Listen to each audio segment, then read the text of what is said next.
स्वागत है आप सबका। जैसे कि हम लोग डिटर्मिनेंट का स्टडी कर रहे हैं और आज इस क्लास में हम लोग पढ़ने वाले हैं काफ़ी इम्पोर्टेंट टॉपिक, जिसका नाम है सिस्टम ऑफ लीनियर इक्वेशंस, रैखिक समीकरणों के निकाय के बारे में। ठीक है ना। तो देखिए, तो इस टॉपिक को बढ़िया से पढ़ना है, समझना है, ठीक है ना, और कॉपी में नोट करके और फिर क्वेश्चन देंगे आपको बनाने के लिए, बनाना है। आप हमारे कोर्स को ज्वाइन करना चाहते हैं, रेगुलर क्लास करना चाहते हैं, तो फिर जो शुरू में नंबर दिया गया आपको, उस नंबर पे व्हाट्सअप करें, जानकारी प्राप्त करें। राइट, चलिए, तो अब यहाँ से आपको हम बता रहे हैं क्या चीज़ ये होता है। ठीक है ना।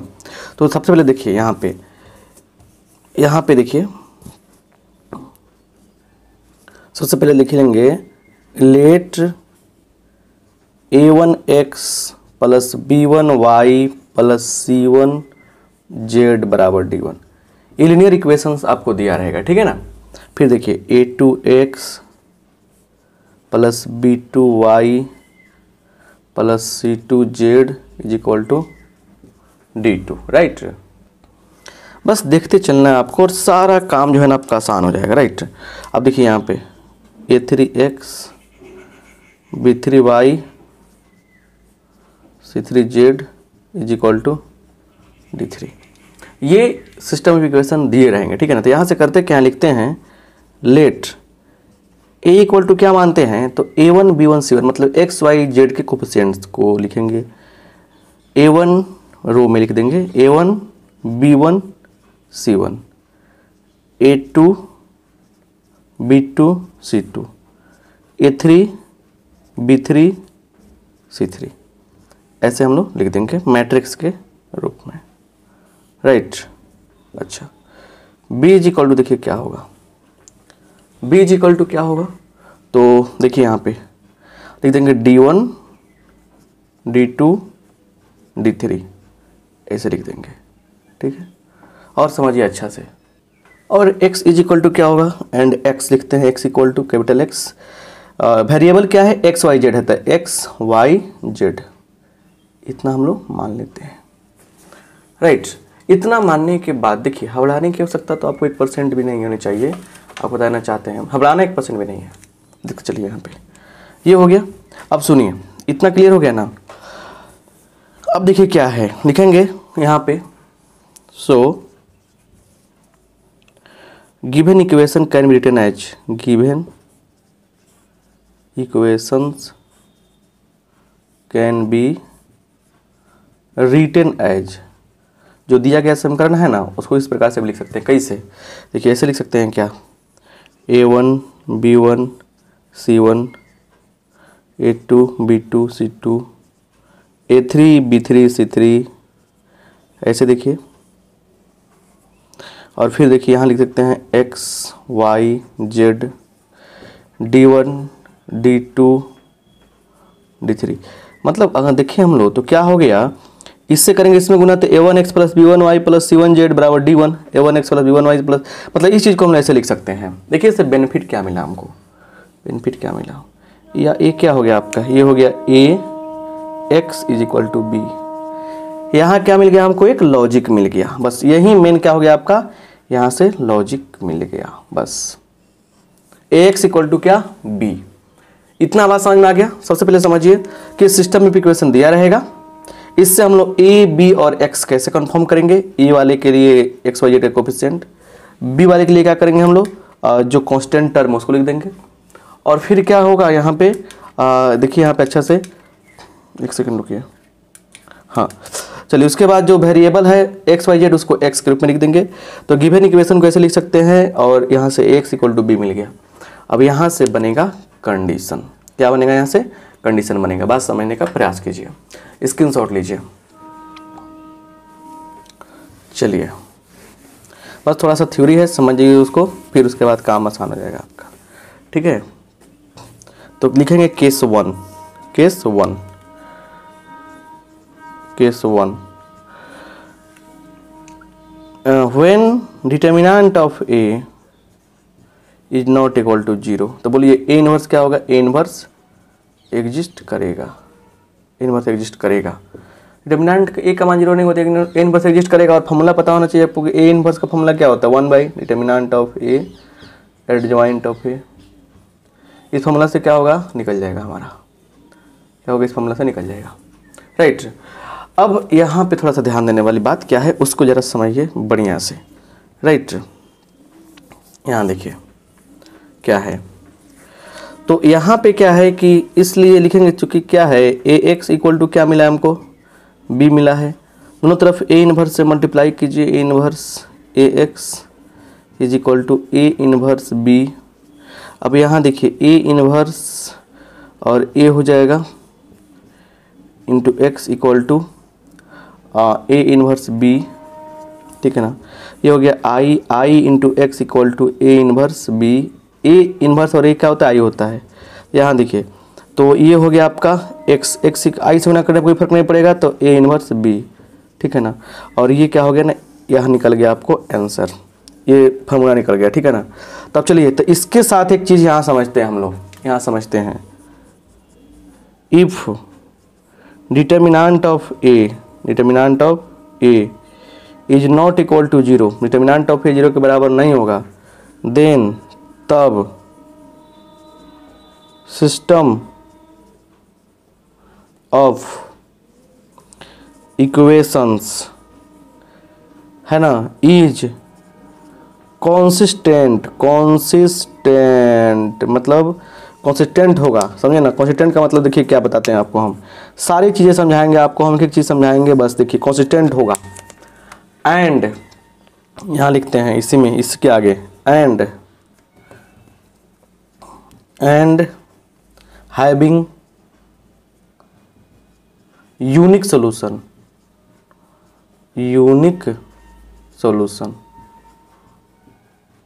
चलिए ये हो गया। अब देखिए वर्ड आपके पास आ गया क्या, कॉन्सिस्टेंट। देखिए पहले ध्यान से, यहाँ पे एक वर्ड आएगा कॉन्सिस्टेंट। देखिए जब कांस्टेंट वर्ड आएगा तो देखिए पहले यहाँ पे बता रहे हैं क्या आपको, देखिए इसका मतलब हुआ क्या कि सॉल्यूशन एग्जिस्ट करेगा, सॉल्यूशन एग्जिस्ट करेगा, और वन और मोर, एक से अधिक सॉल्यूशन रहेगा। जैसे लिखा गया है वर्ड कंसिस्टेंट, मतलब क्या हुआ, उसका सॉल्यूशन निकलेगा। जैसे वर्ड मिलेगा कंसिस्टेंट तो क्या समझिएगा, सॉल्यूशन निकलेगा, एक या अधिक सॉल्यूशन हो सकता है। और एक और वर्ड आता है यहाँ पे, क्या चीज़, इनकॉन्सिस्टेंट। अब इसके लिए देखिए क्या है, इनकॉन्सिस्टेंट जब वर्ड आएगा ना, ठीक है ना, तो सॉल्यूशन एग्जिस्ट नहीं करेगा, नो सॉल्यूशन,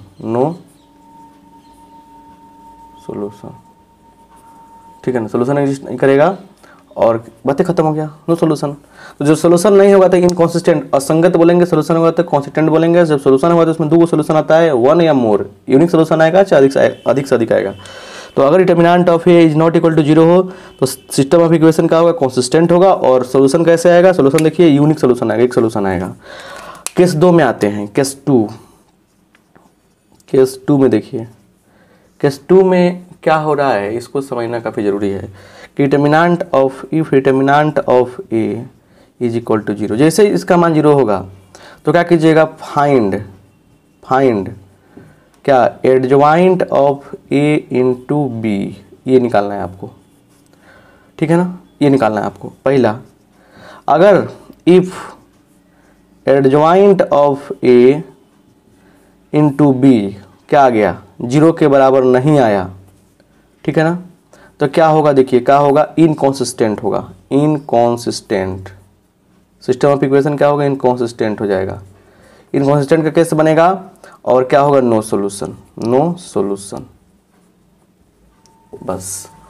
और बी नंबर देखिए, if adjoint of a into b is equal to zero, तब देखिए यहाँ पे क्या होगा, सिस्टम क्या होगा, कॉन्सिस्टेंट होगा,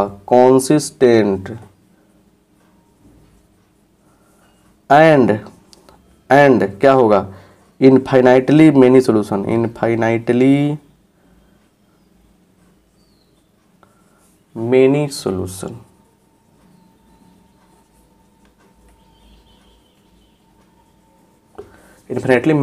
इसका बहुत सारा सॉल्यूशन हो जाएगा। तो ये थ्योरी रहा, थ्योरी कम समझ में आता है बच्चों को इस टॉपिक का, ठीक है ना। एक प्रॉब्लम से सारा चीज़ समझा देंगे हम, ठीक है ना। आइए देखा जाए। हर कुछ समझाएंगे, बताएंगे, बस आप स्क्रीनशॉट लेते चलिए, देखते चलिए। वेट करने से ना होता है ना सब कुछ, राइट। चलिए आइए यहाँ देखा जाए यहाँ पे क्या है।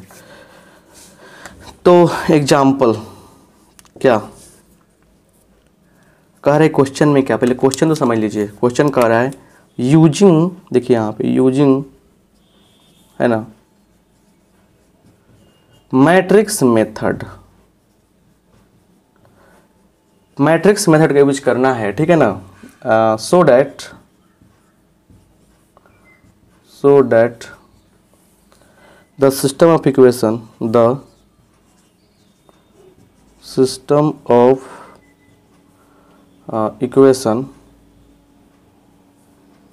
इक्वेशन क्या होगा, और दिया है यहाँ पे क्या चीज़, क्या दिया गया है, देखिए यहाँ पे 2x plus 5y equal to 7, 6x plus 15y, एक सेकेंड, 3y, जो x यहाँ लिखते हैं 4y इक्वल टू 7, फिर 7 लिखा, 17 लिखा, इज कॉन्सिस्टेंट, ये दिया है, बताना है कॉन्सिस्टेंट है कि नहीं। देखिए कैसे सोल्यूशन करेंगे, लिखेंगे लेट ए इक्वल टू क्या होगा 2, 5, 6, 4, ये हो गया। बी इक्वल टू क्या होगा बोलिए 7, 17 है ना। तो इसलिए डिटर्मिनेंट ऑफ ए क्या होगा बताइए 2, 5, 6, 4। चलिए तो ये 4 दूना 8 माइनस 6 5 30, माइनस क्या आ गया -22, इज नॉट इक्वल टू 0। इसलिए क्या होगा सिस्टम ऑफ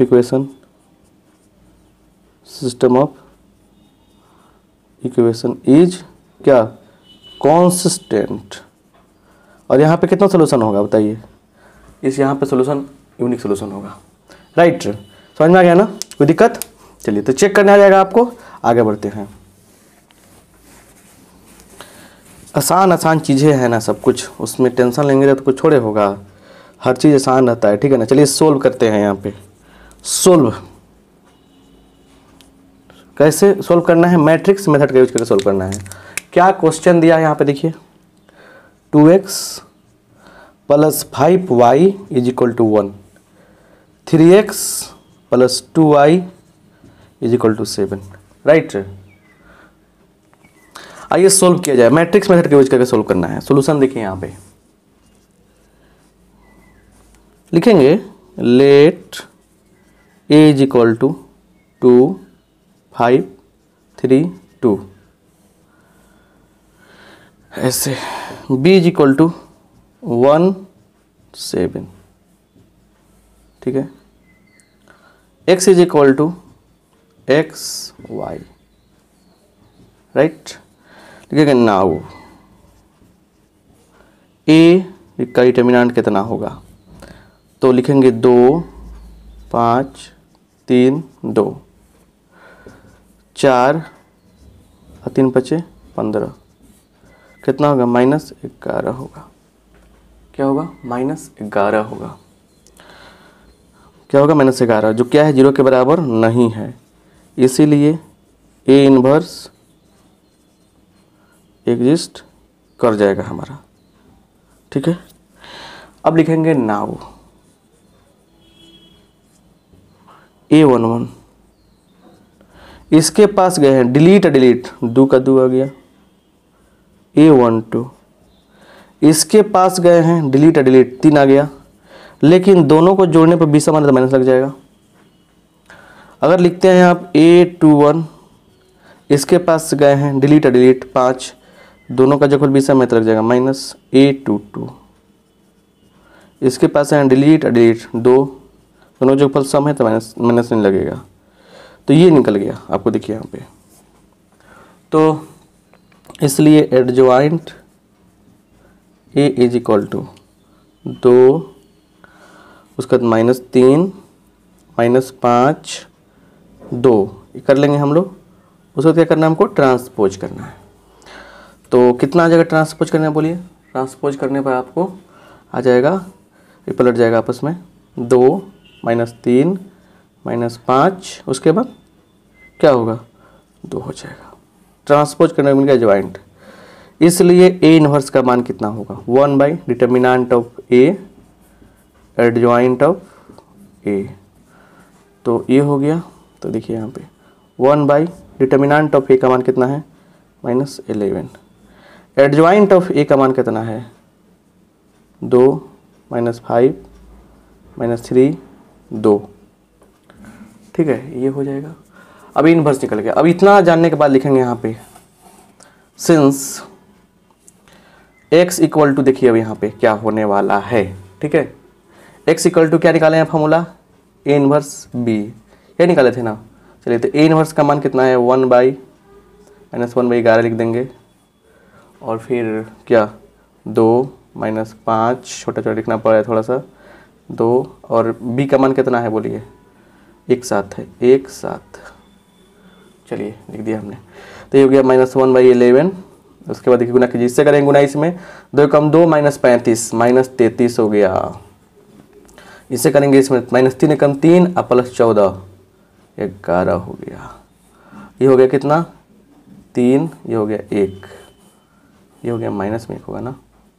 चलिए, तो x का मान कितना है, xy, x का मान कितना है, xy, ठीक है ना। तो इसलिए x का मान कितना हो गया, 3, y का मान कितना होगा, -1। x का मान कितना हुआ, 3, y का मान कितना हुआ, -1। क्लियर। और यही हमारा क्या हो गया, आंसर हो गया। अब देखिए, अब अगर आपको ये मतलब कि साबित करना है, चेक करने का आपका आंसर सही है कि नहीं है, इसमें रखिए तो लेके एक बार 3 से गुना कीजिए। इसमें 3 दूना 6 6 और -1 से गुना कीजिए, 6 घटाओ 5 1 आएगा, 3 3 9 9 घटाओ 2 कितना, 7 आएगा। तो ये जो वैल्यू आया है ना, वो इस इक्वेशन को संतुष्ट कर रहा है, इसलिए हमारा आंसर क्या है, सही है। तो आपको चेक करने भी आनी चाहिए सारी बातें, नहीं तो आपको दिक्कत हो सकते हैं, राइट। तो ये रहा शानदार आपको मतलब कि कंसेप्ट एग्जाम्पल के साथ में।